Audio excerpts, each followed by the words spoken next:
bombastic side eye, criminal offensive side eye. Tapi bohong. Iki kudune damkar iki.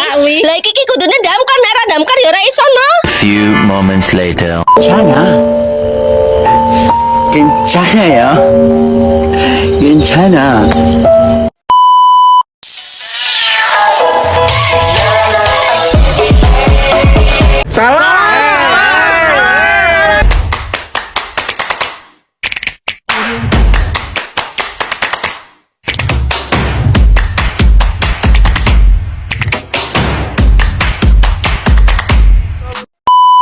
Slick back.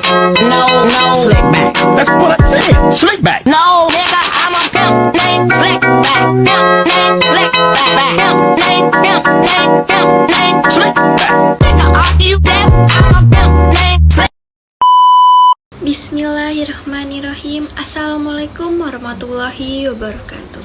Salam Om Swastiastu, nama budaya, salam kebajikan, selamat sejahtera bagi kita semua.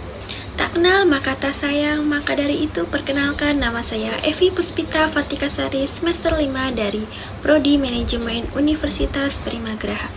Video ini saya buat yaitu untuk memenuhi ujian akhir mata kuliah pengantar bisnis internasional yang diampu oleh Ibu Adisya Maya Andara SPD MM.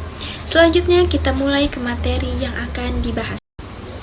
Mari kita bahas apa itu bisnis internasional. Bisnis internasional itu sendiri merupakan seluruh transaksi bisnis oleh swasta dan pemerintah yang melibatkan dua atau lebih negara. Kegiatan bisnis ini bagi pihak swasta memiliki tujuan untuk mendapatkan keuntungan yang sebesar-besarnya. Sedangkan bagi pemerintahan, kegiatan bisnis ini bukan hanya untuk mendapatkan keuntungan semata, akan tetapi juga memiliki tujuan untuk kesejahteraan sosial. Selanjutnya masuk ke definisi pemasaran. Pemasaran adalah proses perencanaan dan mengeksekusi konsepsi, harga, promosi, dan distribusi ide, barang, dan layanan untuk membuat pertukaran yang memenuhi tujuan individu dan organisasi. Sedangkan pemasaran internasional adalah pemasaran yang kegiatan operasinya melewati batas-batas lebih dari satu negara. Untuk menjadi perusahaan internasional atau becoming international, tidaklah terjadi begitu saja, melainkan melalui beberapa tahap, yaitu diantaranya ada. Yang pertama, no foreign marketing.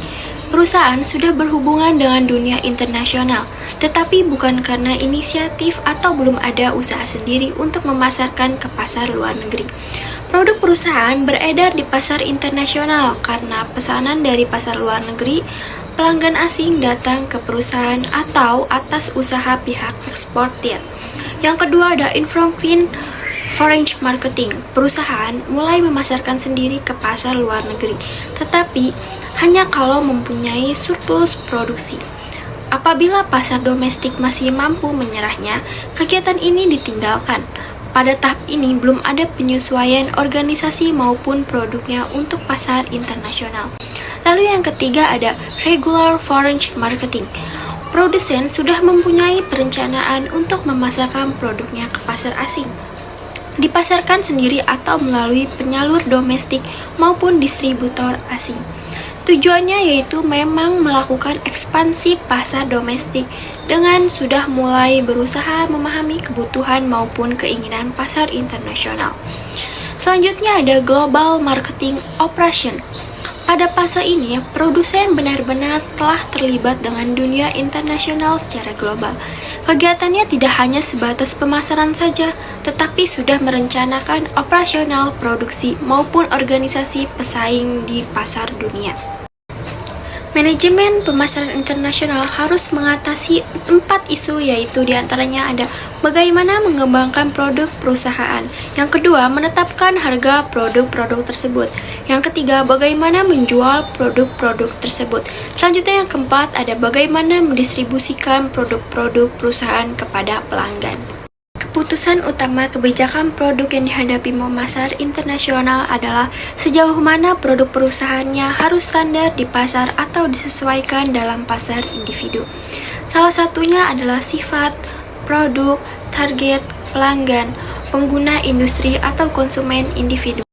Saluran distribusi terdiri dari bagian dasar, yaitu satu, produsen yang menciptakan produk atau layanan. Yang kedua, grosur yang membeli produk dan jasa dari produsen dan kemudian menjual kembali mereka untuk pengecer. Ketiga, ada pengecer yang membeli dari grosir dan kemudian menjual kepada pelanggan. Selanjutnya yang keempat, sebenarnya pelanggan yang membeli produk atau jasa untuk konsumsi akhir adalah salah satu faktor penting dalam panjang saluran channel atau length, jumlah tahap dalam saluran distribusi. Pengertian manajemen operasi atau operation management adalah serangkaian kegiatan organisasi menggunakan untuk mengubah jenis input ke akhir dari barang dan jasa. Manajemen operasi internasional atau International Operation Management melakukan transformasi yang berhubungan dengan kegiatan perusahaan internasional. Kompleksitas dalam manajemen operasi internasional meliputi sumber daya atau resource, location, dan logistik. Selanjutnya ada tujuan manajemen operasi internasional. Tujuannya adalah untuk membangun sebuah rantai pemasok yang memusatkan perhatian untuk memaksimalkan nilai bagi pelanggan. Manajemen rantai pasokan atau supply chain management adalah pengintegrasian aktivitas pengadaan bahan dan pelayanan, pengubahan menjadi barang setengah jadi dan produk akhir, serta pengiriman ke pelanggan.